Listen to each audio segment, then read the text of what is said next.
What's up guys, and welcome back to another episode of Career Mode. This is episode number 66, and we start today's episode off on the back of our win over Young Boys in match day 2 of the Champions League group stage. As you can see, our fixtures for October, 4 games in the Bundesliga, including away at the champions, current champions of the save, Bayer Leverkusen at the Bayer Arena. The first round we enter of the DFB Pokal, the German Cup. That's the second round at home to Darmstadt, and of course away at Celtic Park in Glasgow for match day 3 of the Champions League group stage. So far, so good for Bayern Munich, undefeated in both competitions, but of course there is a long way to go. So heading into today's episode, guys, I kind of wanted to talk about the Cristiano Ronaldo interview because I've seen so many tweets, so many comments about this interview, and I kind of wanted to give my feedback on what we've seen so far. Now, right now I'm recording this commentary on Tuesday the 15th of November in the afternoon, and so far the full interview with Piers has not aired live. I believe, I might be wrong,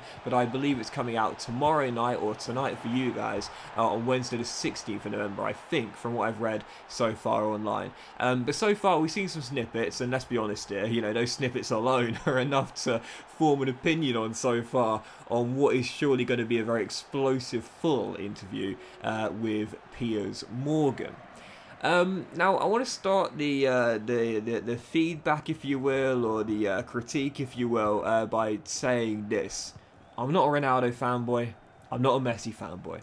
I don't favour one over the other. I don't hate one or hate the other.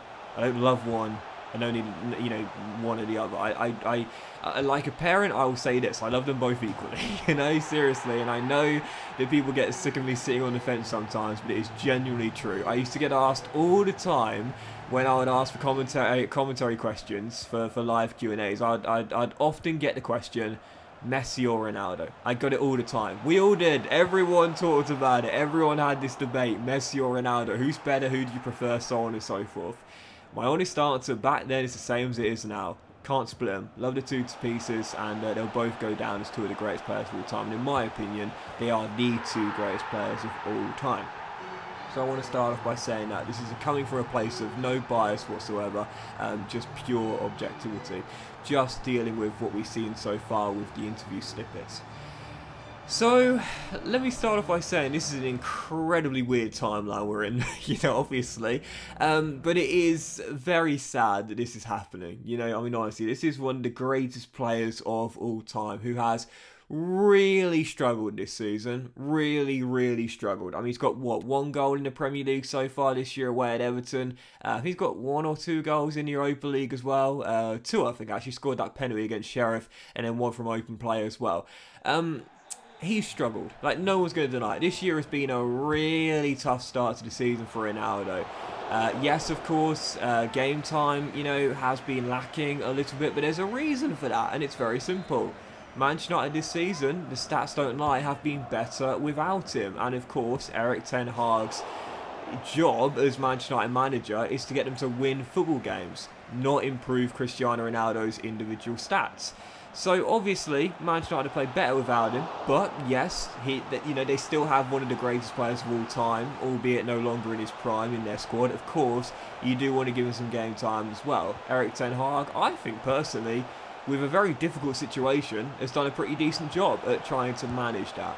But Ronaldo, of course, doesn't see it that way. You know, during these interview snippets we've seen, he says he has no respect for Erik ten Hag. That's ridiculous. Like, that is a crazy thing to say about your manager. Can you imagine if you said that in the workplace, in your workplace, you know, as an employee for a supermarket chain, or, you know, just working in an office? Probably getting suspended, you know, if not sacked. That's a crazy thing to come out and say, that you have no respect for your current manager. You know, that's a crazy thing to say, and I feel a bit sorry for Erik ten Hag, I really do, because he's had to try and manage this situation with a player who clearly wanted away in the summer to go to a Champions League club, But it does appear as though, whilst Manchester United were willing to let him go, either on a free or on a very cheap transfer fee, which in modern day football would be peanuts for a big European club, there were no suitable offers for him. You know, the offers that we thought were going to come rolling in from Chelsea and from Bayern Munich and possibly from PSG and so on never materialised. It's not Eric Ten Hag's fault, you know, it's not really the club's fault at the end of the day. It's just a simple case of Father Time finally catching up to Cristiano Ronaldo. That old saying, Father Time is undefeated, and he always will be. There are zero exceptions, including Cristiano Ronaldo, Lionel Messi, LeBron James as well. You know, as sad as it is for me to say as a massive LeBron James fan, Father Time's undefeated. He'll never get beaten.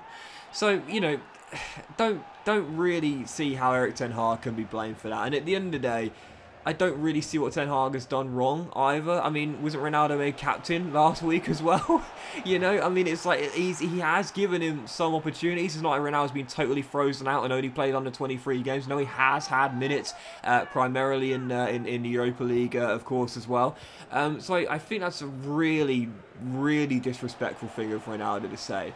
So that's the first thing I'll say. Second thing I'll say, though, is this. Now, in defence of Cristiano Ronaldo, which of course is going to be quite hard to do here, I do kind of see where he's going with certain points.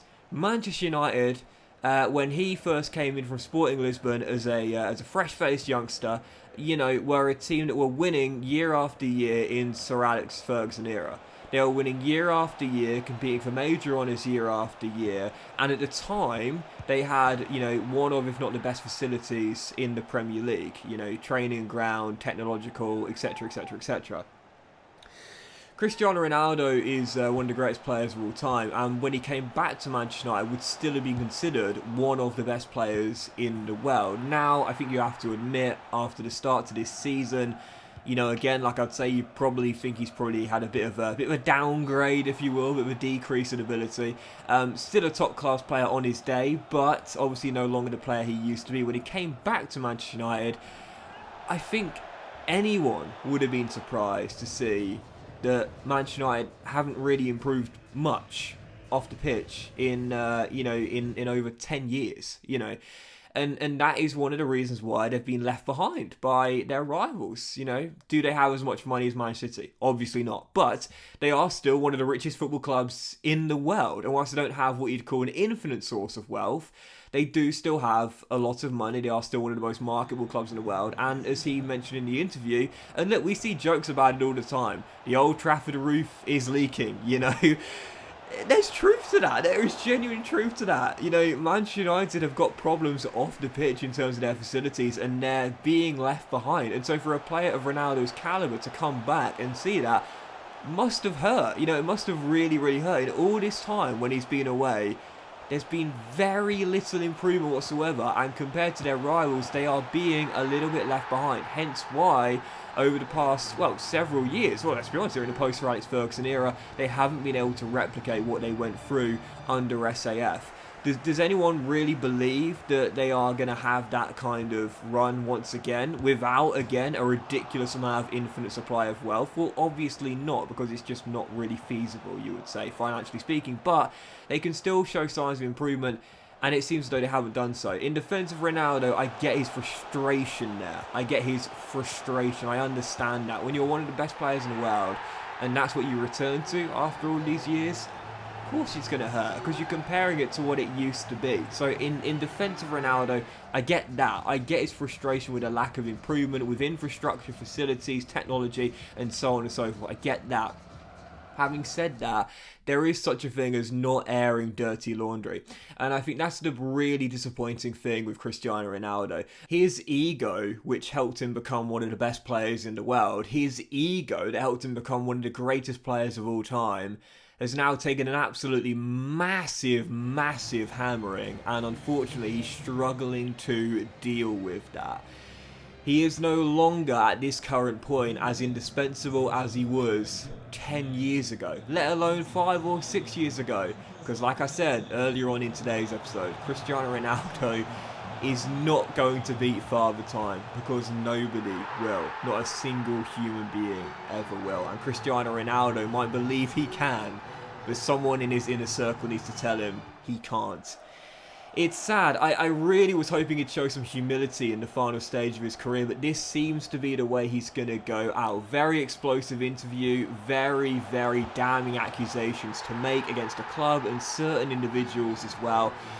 And again, airing dirty laundry is never a good idea for anyone, and I'm starting to think maybe this is clearly a best way for him to try and save face, but also on the same time, hope that Manchester United sack him, agree to a mutual termination, and he can leave somewhere in January on a free transfer, albeit if he accepts a big wage cut.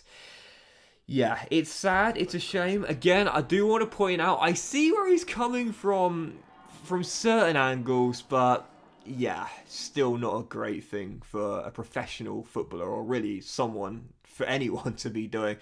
What do you guys think? Let me know in the comment section down below. Of course, we'll see the full interview tonight. Whether there's something we're missing and hasn't been released yet in the snippets, I don't know. But thanks for watching, guys. Do let me know your comments on the Cristiano Ronaldo interview. Very explosive time we're in right now. But yeah, crazy time. But thanks for watching regardless. Let me know in the comments your thoughts. And I'll see you for the next episode of Career Mode very soon. Much love!